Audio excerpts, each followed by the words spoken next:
Divino Mestre Jesus, irmão, amigo incondicional dos nossos espíritos, agradecemos pela oportunidade extraordinária que nos é oferecida, em continuidade aos propósitos que temos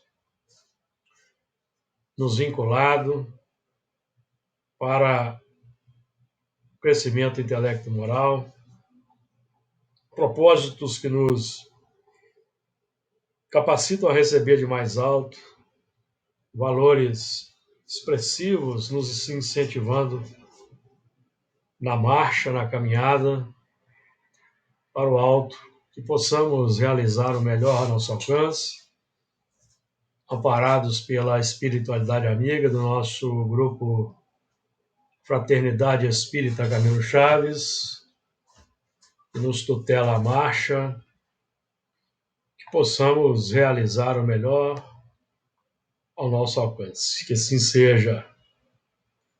Eu vou projetar aí a tela de hoje. Muito bem.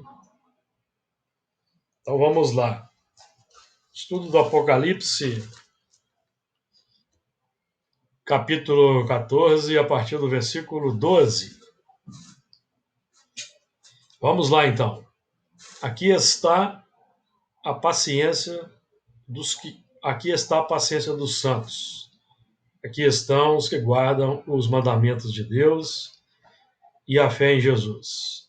E ouvi uma voz do céu e me dizia: escreve, bem-aventurados os mortos, que desde agora morrem no Senhor. Sim, diz o Espírito, para que descansem dos seus trabalhos e as suas obras os sigam. E olhei, e eis uma nuvem branca, e assentado sobre a nuvem um semelhante ao Filho do Homem, e tinha sobre a sua cabeça uma coroa de ouro, e na sua mão uma foice aguda. E outro anjo saiu do templo, clamando com grande voz ao que estava sentado sobre a nuvem: lança a tua foice e cega, é já vinda a hora de cegar, porque já a seara da terra está madura. E aquele que estava sentado sobre a nuvem meteu a sua foice à terra, e a terra foi cegada. Muito bem. Então, dando aí continuidade ao assunto, no plano do estabelecido para a nossa aprendizagem, o versículo de hoje é o versículo 12. Aqui está a paciência dos santos. Aqui estão os que guardam os mandamentos de Deus e a fé em Jesus. A paciência dos santos, evidentemente, ela é dinâmica e não estática. E a paciência estática é a acomodação e a omissão.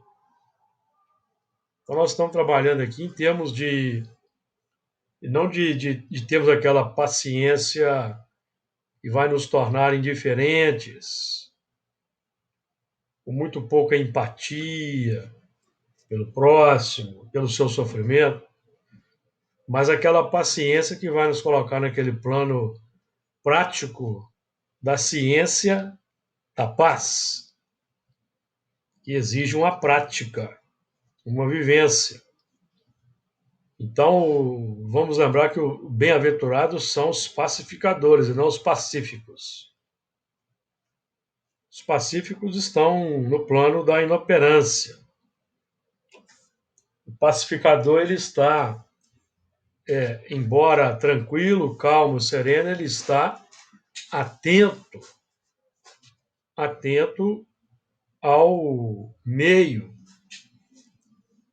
atento para as oportunidades de colaborar com Jesus na pacificação dos corações, no trabalho para que aqueles que estão envolvidos em tormentos também desenvolvam a ciência da paz. Por sua vez, observando os exemplos práticos e sendo acolhidos pela misericórdia divina, que está, evidentemente, em nossas mãos. A misericórdia divina, se ela não for operada por nós, ela é abstrata. Não terá significado para nós. Quem opera a misericórdia somos nós, os encarnados, os que trabalham na prática da ciência da paz. Quando falamos em paciência, ciência da paz, falamos em laboratório experimental e falamos em dinâmica operacional.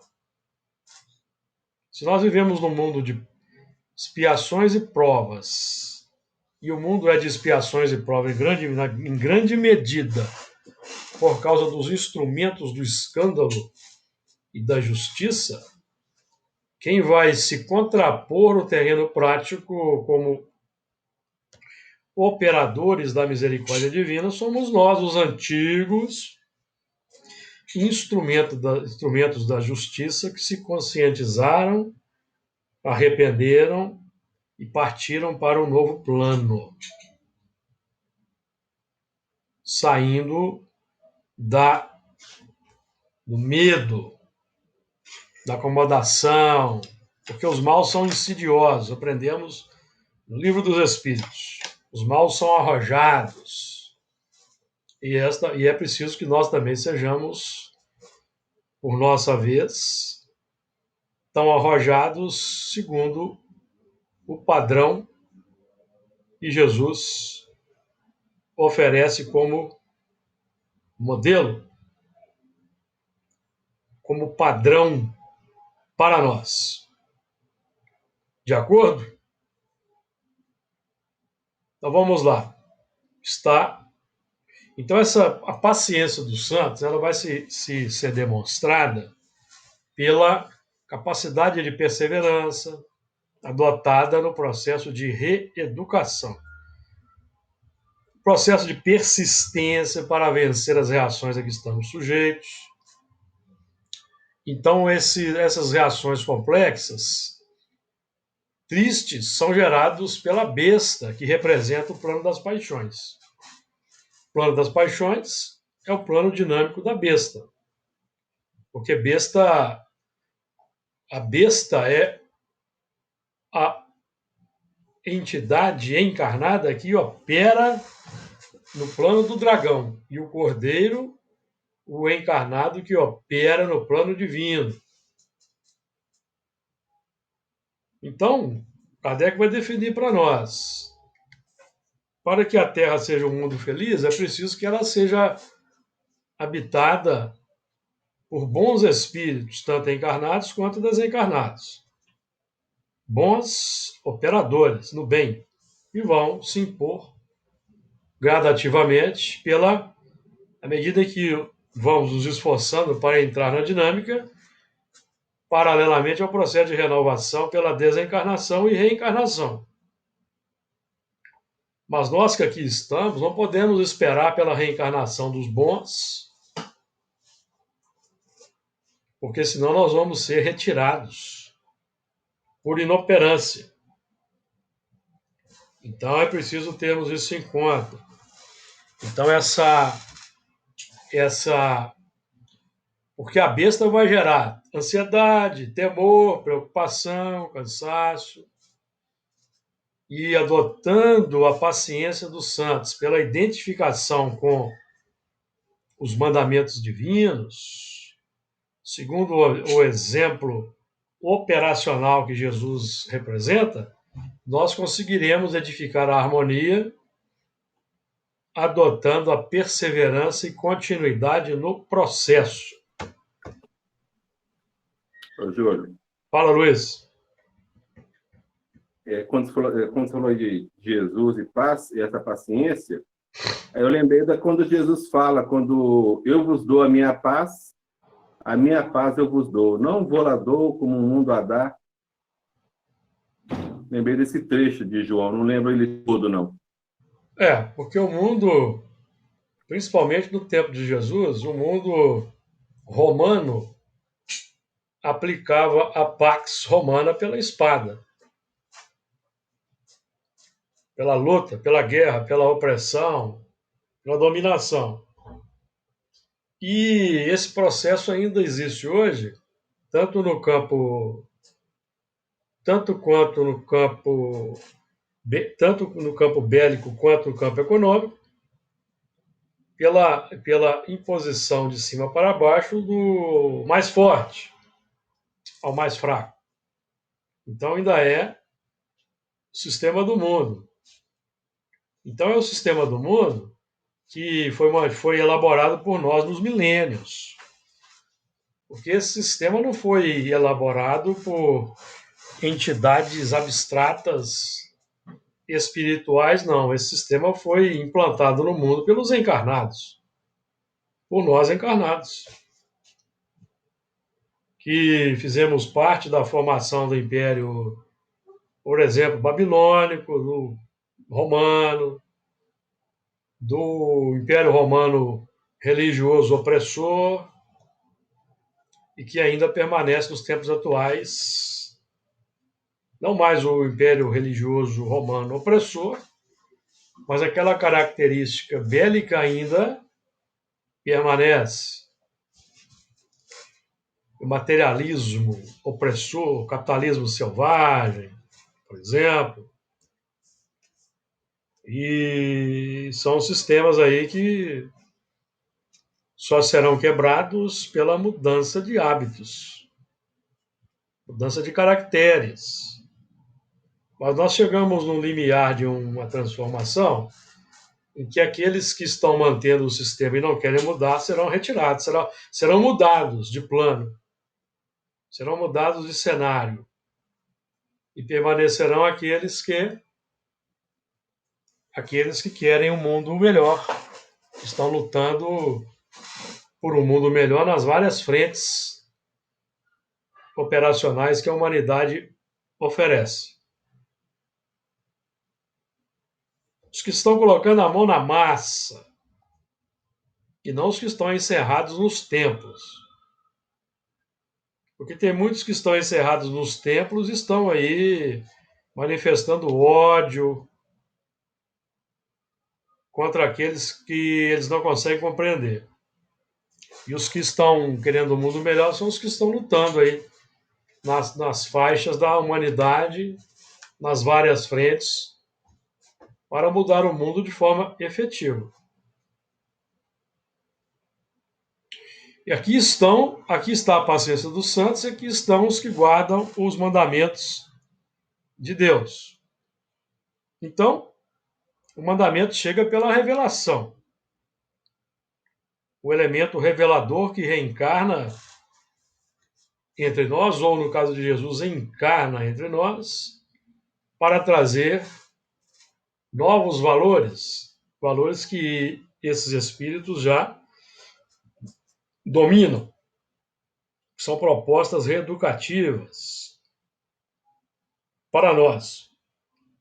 Então, o mandamento, Jesus define em 13:34 de João, é um novo mandamento vos dou, que vos ameis uns aos outros.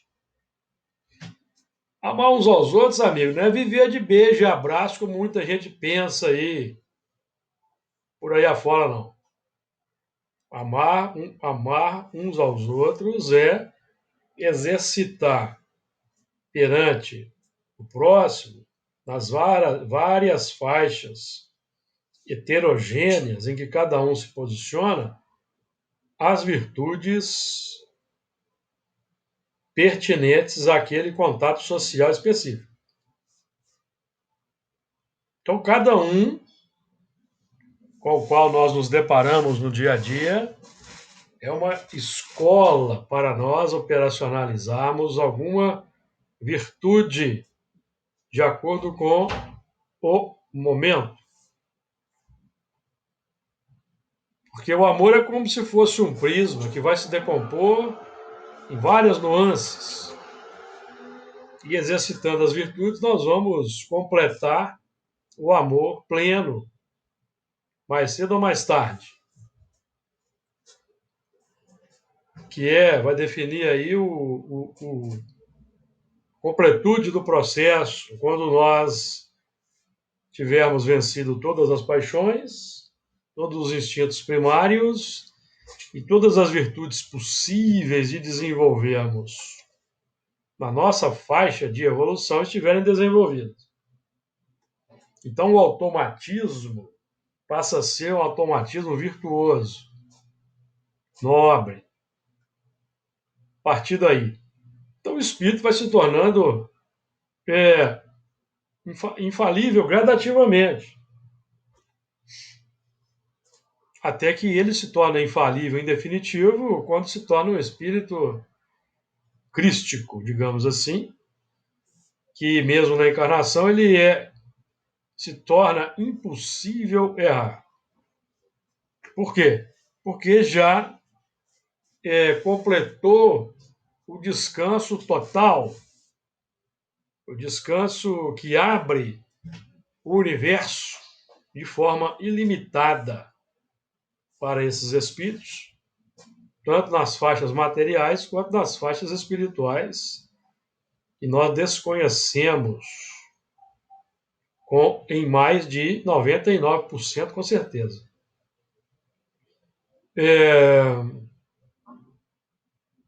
Talvez até mais do que isso, porque o universo é infinito. Aqui estão os que guardam os mandamentos de Deus. Mandamento, meus amigos, é determinismo. Imperativo. Então, nós ainda operamos segundo o determinismo instintivo da animalidade ancestral, que também é divino, porque desenvolvemos essas ferramentas na trajetória evolutiva determinística imposta por Deus, por sua mentalidade, mas na faixa em que nós estamos trabalhando atualmente, nós não podemos mais estar sob o domínio dos instintos, operando segundo os instintos primários. Não. Por isso é que é preciso ter paciência dos santos para transformar instintos em sentimentos nobres ou, na linguagem clássica espírita, domar as inclinações más. Que na origem animal não são más, elas se tornam más na faixa humana, quando desenvolvemos as paixões. Não existe maldade nas faixas anteriores à faixa humana da evolução. A maldade só passa a existir na humanização, quando nós desenvolvemos as paixões, o egoísmo, o orgulho. Então, nós vamos operar segundo uma inclinação viciosa complexa. E depois é preciso domar essas inclinações. Então, para domar essas inclinações, eu vou precisar de guardar os mandamentos.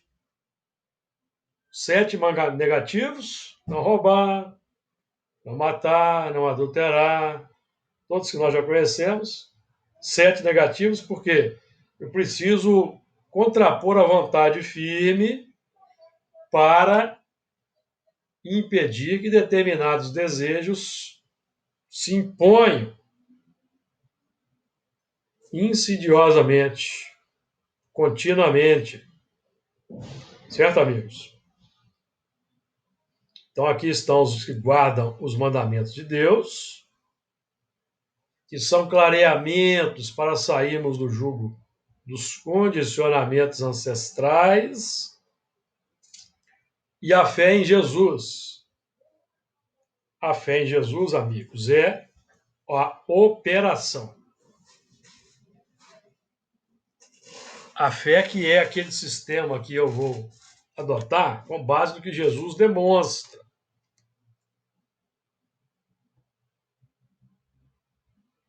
Que vai ser sempre um exercício.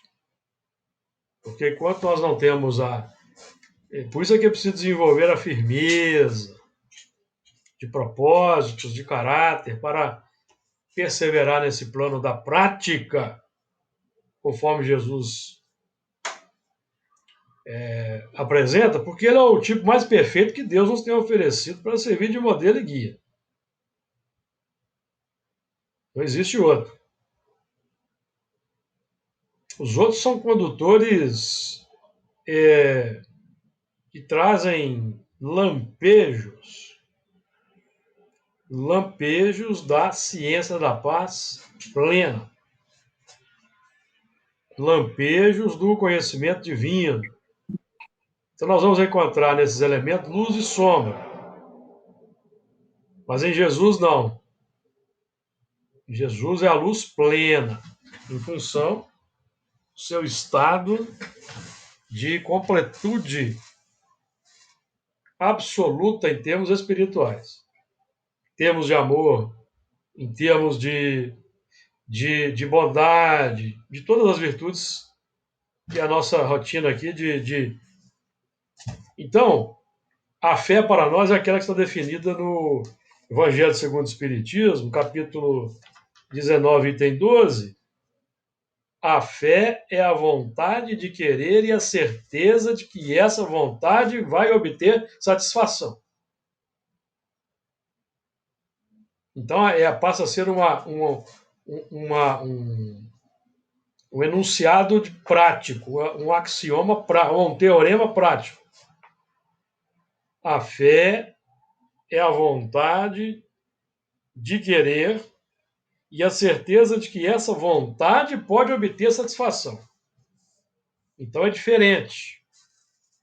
É uma fé de cunho racional, prático, lógico, diferente da fé religiosa tradicional. Certo, amigo?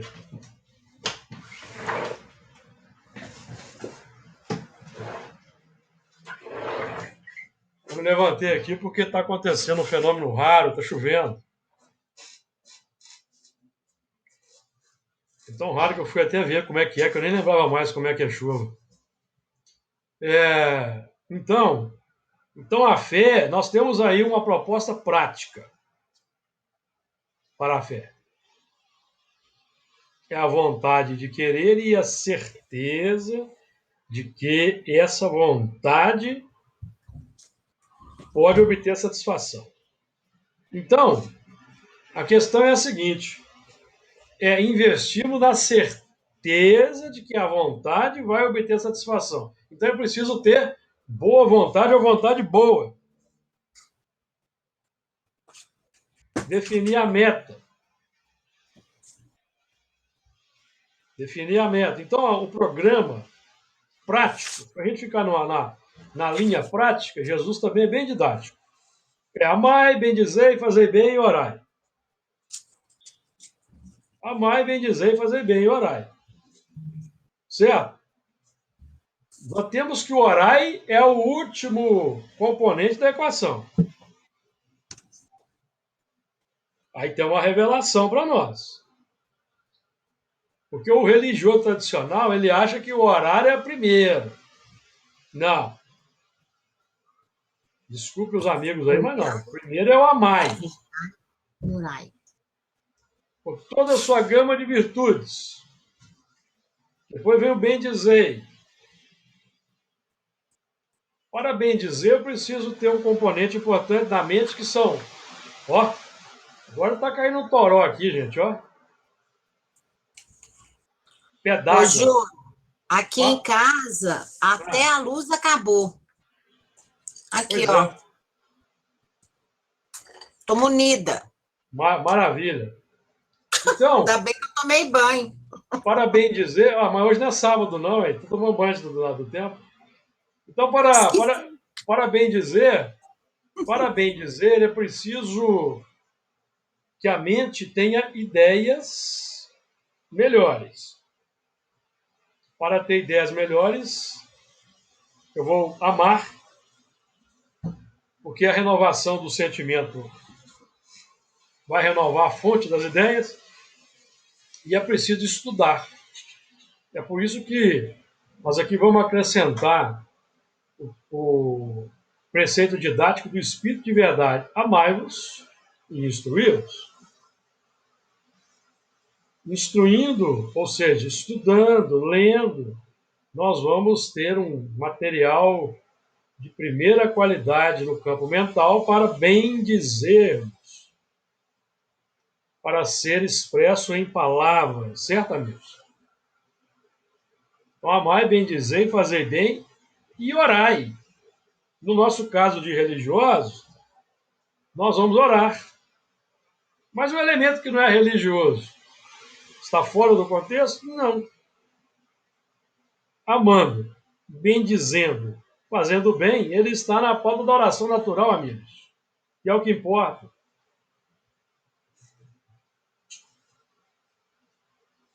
Tranquilo aí? Podemos ir avante? Alguém quer fazer comentário?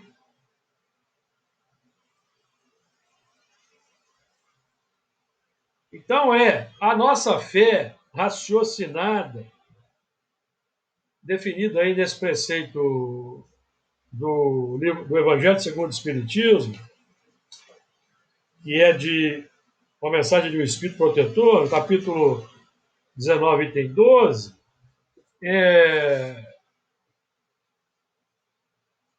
definir a nossa vontade, vai definir se vale a pena ou não o investimento na aplicação dos mandamentos como diretrizes sábias. Então, o processo de decisão, a tomada de decisão. Agora, tem uma revelação para fazer para vocês. Que não se aplica de modo consciente, decisivo, a tomar essa decisão sábia e aplicar os mandamentos, ele vai aplicar outras coisas no seu cotidiano na pauta da escolha natural pelas tendências.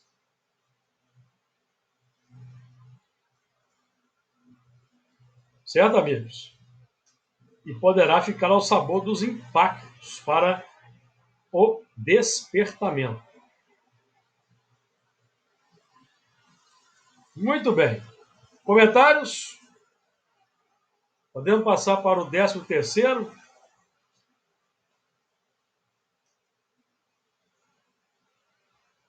Versículo 13.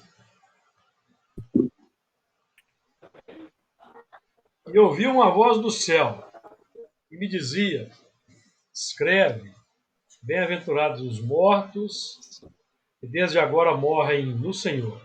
Sim, diz o Espírito, para que descansem dos seus trabalhos e as suas obras os sigam. E ouvi uma voz do céu que me dizia. Então, a voz do céu que nos diz hoje, Consolador prometido, o Espírito de verdade, a doutrina espírita, é a voz que está no céu, que define a nossa mentalidade, o campo filosófico. Certo, amigos? Essa é a voz do céu, que nos compete guardar, meditar, colocar em prática. Ouvi uma voz do céu que me dizia, escreve.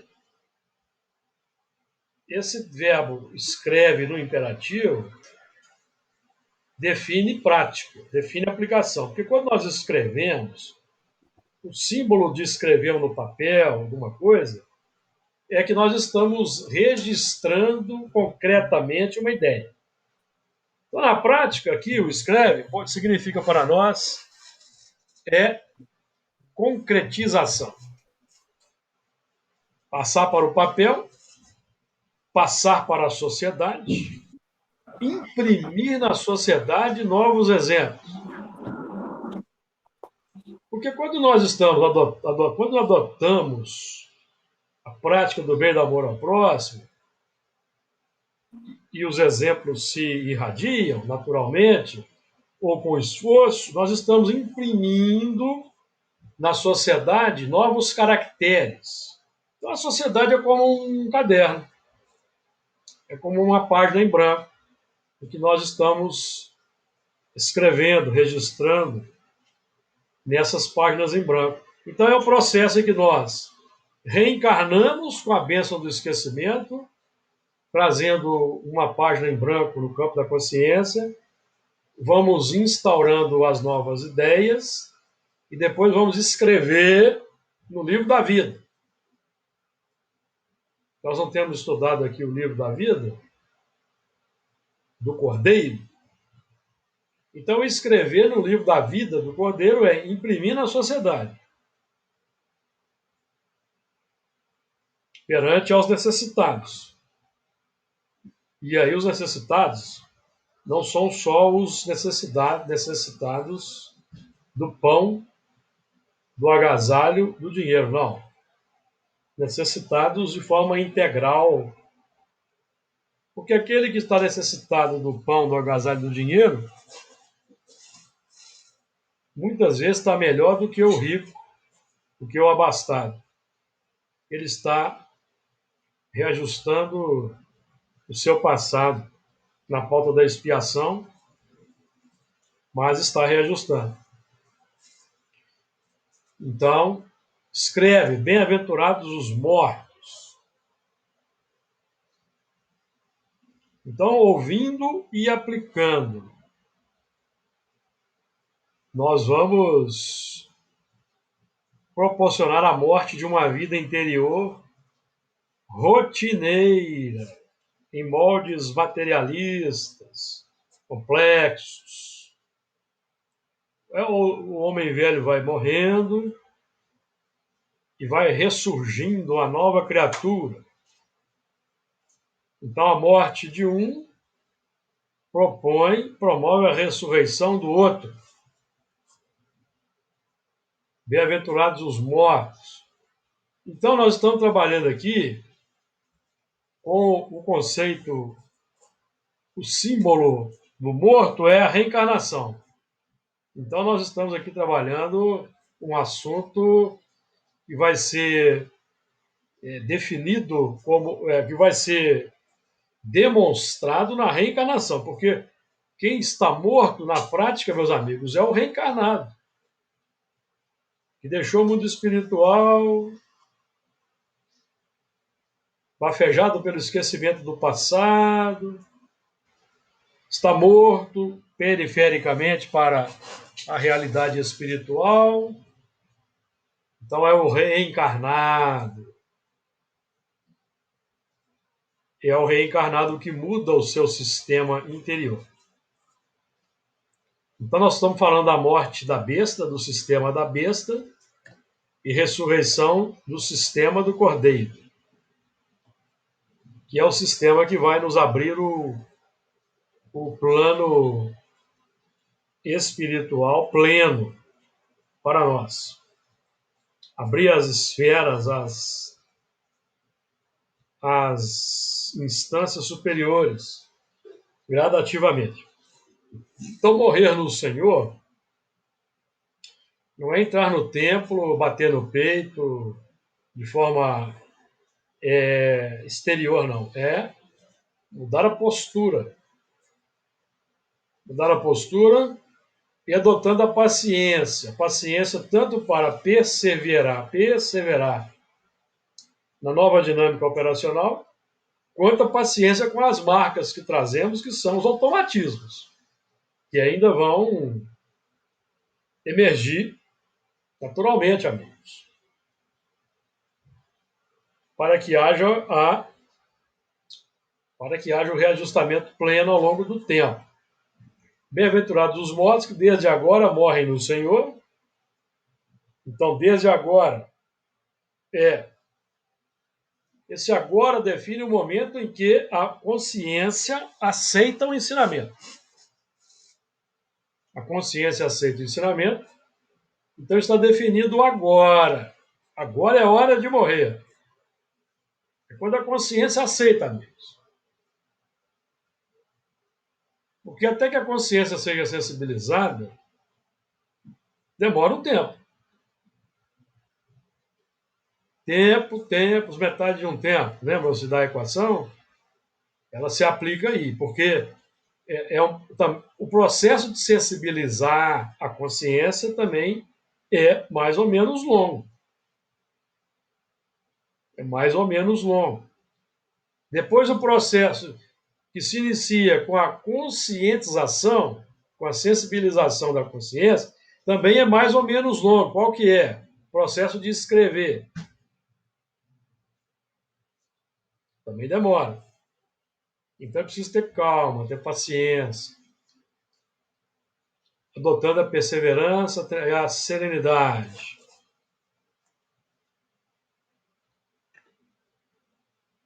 Então, à medida que a nossa consciência vai se ampliando, nós vamos conseguindo ler a mensagem dos reflexos antigos. Vamos despertando para eles, gradativamente vamos conseguindo, aplicando a vontade boa, a boa vontade, a vontade de querer, nós vamos conseguindo aí alterar o plano. O interessante é que também no Apocalipse, nós estudamos aí 7 bem-aventuranças. Até eu listei aí os versículos, são 7, com essa do capítulo 14, 13, 14, versículo 13, são 7. Nós vamos estudar, uma nós já estudamos, que é a do primeiro capítulo, versículo 3. Bem-aventurado que lê, ouve a palavra e guardam. Olha só que interessante. E a primeira vez que a bem-aventurança surge, aqui no palavra bem-aventurança surge, bem-aventurado aquele que lê e os que ouvem as palavras desta profecia e guardam as coisas que nela estão escritas, porque o tempo está próximo. Então nós estamos aqui no meio do caminho. Capítulo 14, mais ou menos o meio do caminho. Nós vamos ainda estudar mais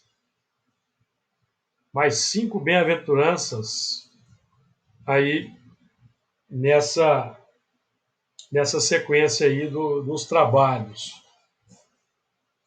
Então são 7, assim como Jesus enunciou 7 bem-aventuranças principais do Sermão do Monte, em que a primeira define a humildade como norma básica de inicial, e a última são os pacificadores,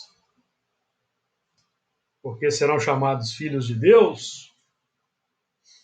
Então, filho de Deus, voltando ao tema aqui da paciência, do pacífico, o filho de Deus não é o pacífico, não. O filho de Deus é o pacificador.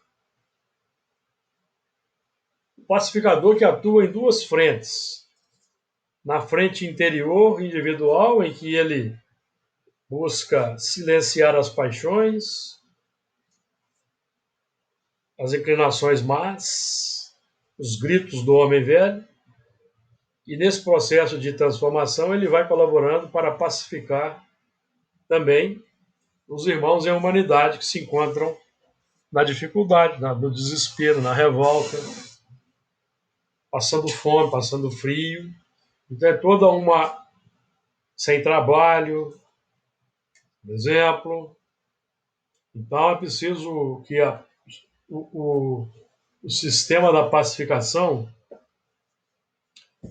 seja o sistema do mundo, para que o mundo seja um mundo melhor. Seja aquele movimento amplo de auxílio ampliado a quem sofre. Todas as frentes. Seja na frente material, seja na frente espiritual, e aqui é onde existe hoje grande carência. Por isso que temos aí muitas síndromes, muitas depressões, angústia, muito suicídio ainda, em função dessa indigência moral. Ouvi uma voz do céu que me dizia, escreve, bem-aventurados os mortos, que desde agora morrem no Senhor. Sim, diz o Espírito, para que descansem. O descanso por guardar o sábado. O sábado que é consequência, não é objetivo. Então, a conquista do descanso do sábado, ela foi sendo elaborada desde o primeiro, o segundo, o terceiro, o quarto, o quinto e o sexto dias. Por isso que Jesus define que a nossa fuga não deve se dar nem no inverno e nem no sábado, que é o capítulo 24 de Mateus, versículo 20. Porque no inverno nós já deixamos muita coisa crescer na intimidade, não dá tempo mais de fugir, só no próximo ciclo. E no sábado é a mesma coisa, a mesma simbologia. Porque o sábado é o coroamento de 7 etapas.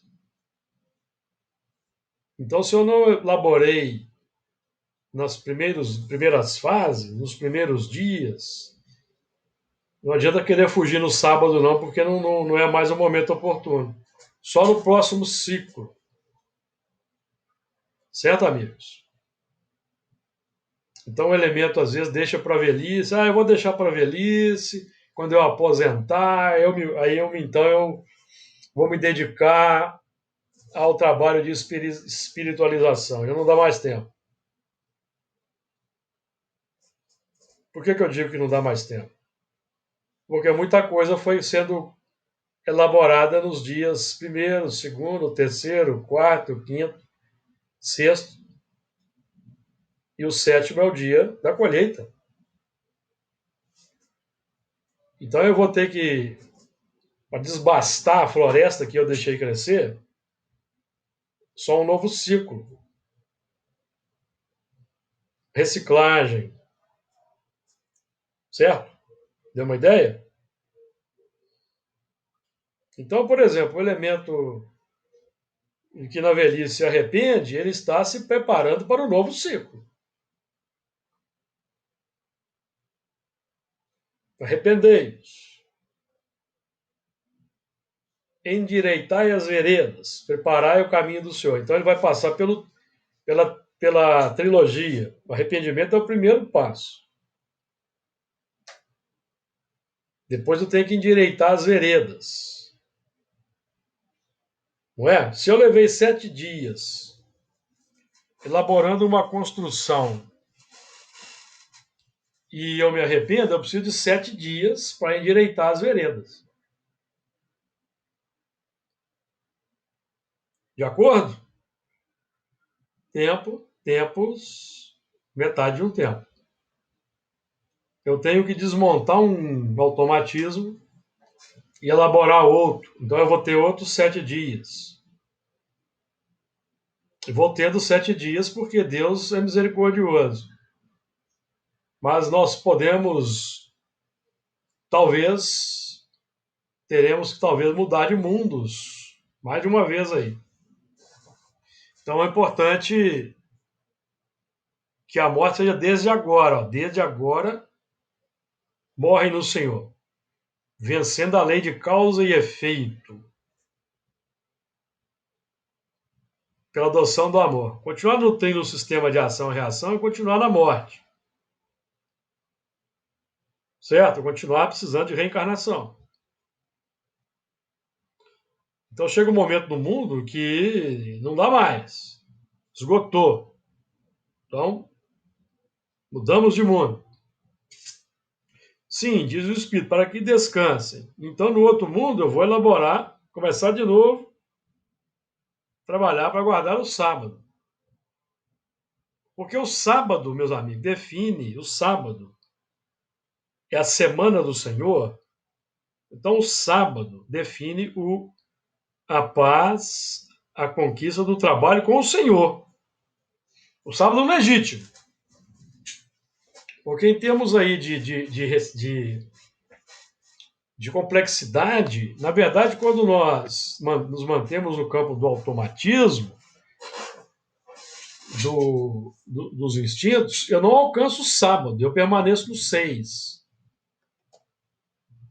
Porque eu não obtenho descanso. Eu me mantenho num automatismo triste, mas esse automatismo triste, embora me dê alegria, um prazer, no momento seguinte já me dá tristeza e dor. Não é o descanso definitivo. Não tem felicidade definitiva aí, certo?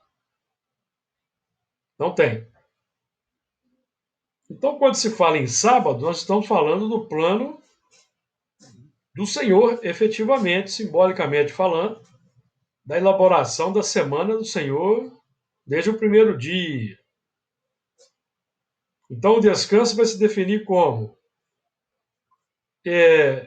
cessa a necessidade de reencarnação.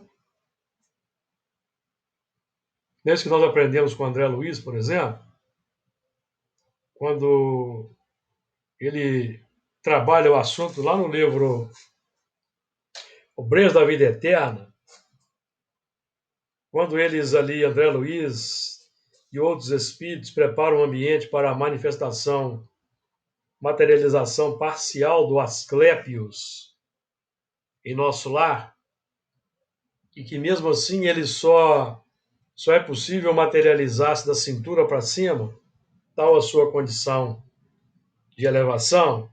Então, vocês vão se recordar que o André Luiz pergunta se o Asclépio já representa o estado definitivo de libertação espiritual, e o mentor vai dizer que não, que o Asclépios, embora tendo atingido um alto grau de evolução, ele ainda pertence às comunidades que dirigem a Terra, mas ele aspira, por exemplo, a ingressar na comunidade que coordena o sistema solar. Os que estão no sistema solar, nessa comunidade, aspiram compor o grupo dos que coordenam todas as estrelas e os mundos da constelação de Hércules. E os que estão aí nesse grupo extraordinário estão lá contando os dias para se elevarem ao plano dos que dirigem os destinos da galáxia inteira. E assim por diante. Nós temos aí, se nós temos família de mundos, família de estrelas, que são as constelações, nós temos as famílias de galáxias, que são os aglomerados galácticos, família de aglomerados galácticos e constelações de universos. Porque o plano é infinito. O plano é infinito. Então, mas esse Asclépios alcançou uma certa elevação que ele só reencarna na Terra se ele quiser, observando um intervalo de 800 anos para cada existência. Então nós vemos por aí como é grandioso o plano que nos aguarda a todos no futuro. Então esse é o verdadeiro descanso. O descanso, meus amigos, que define a felicidade perene, mas é o descanso no trabalho, na operação cada vez mais ampliada e de maneira inimaginável para nós. Nós não temos como conceber o nível de existência nessas faixas aí, nessas comunidades, mesmo nessas comunidades elevadas que dirigem a Terra. Sim, diz o Espírito, para que descansem dos seus trabalhos. Aqui tem um paradoxo, porque o descanso do trabalho é do descanso dos trabalhos que foram feitos pela purificação. Mas o que descansa é a continuidade do trabalho. Uma nova rotina edificante. Um aprendizado perene, infinito, para todo sempre. Consequentemente, operação. Porque se lembram que Deus não opera diretamente no universo? Quem opera somos nós, encarnados e desencarnados.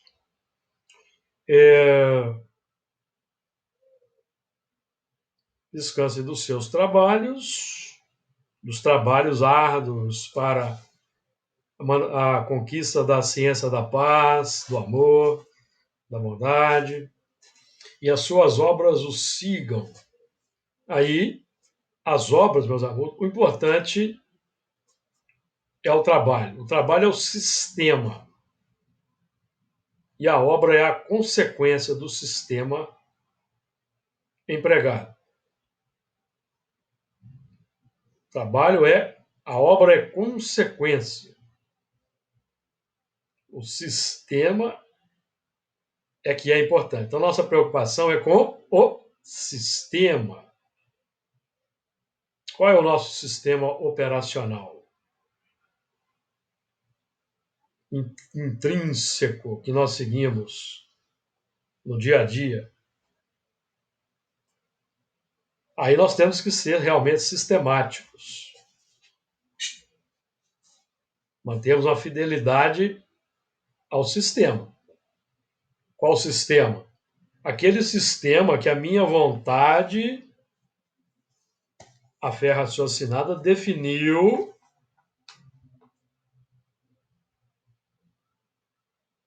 como legítimo. A mente optou, então eu vou exercitar a vontade de querer e a certeza de que essa vontade pode obter satisfação.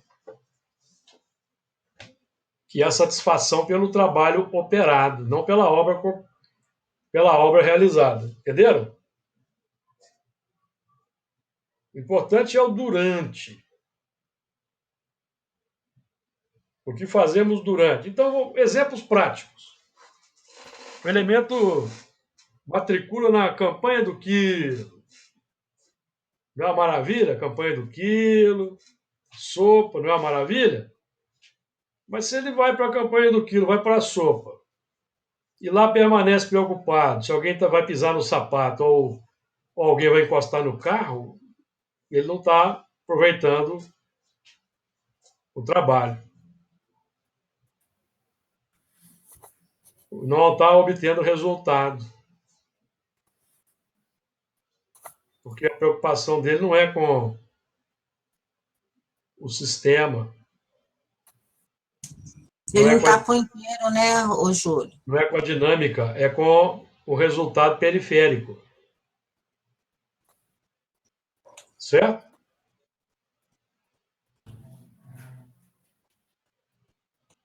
Não está aproveitando. Se o elemento vai para uma tarefa vai distribuir cesta básica de Natal, mas ele fica irritado com as crianças, com as pessoas fazendo alarido, ele perdeu a oportunidade.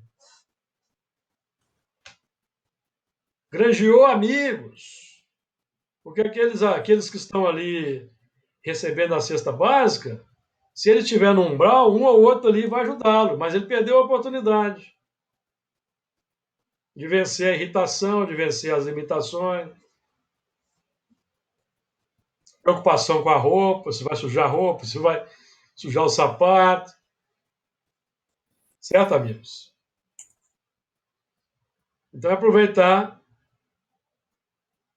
o trabalho durante o ensejo. Ficou claro? Aí nós estamos trabalhando nos 7 dias da semana. Tem uma ideia?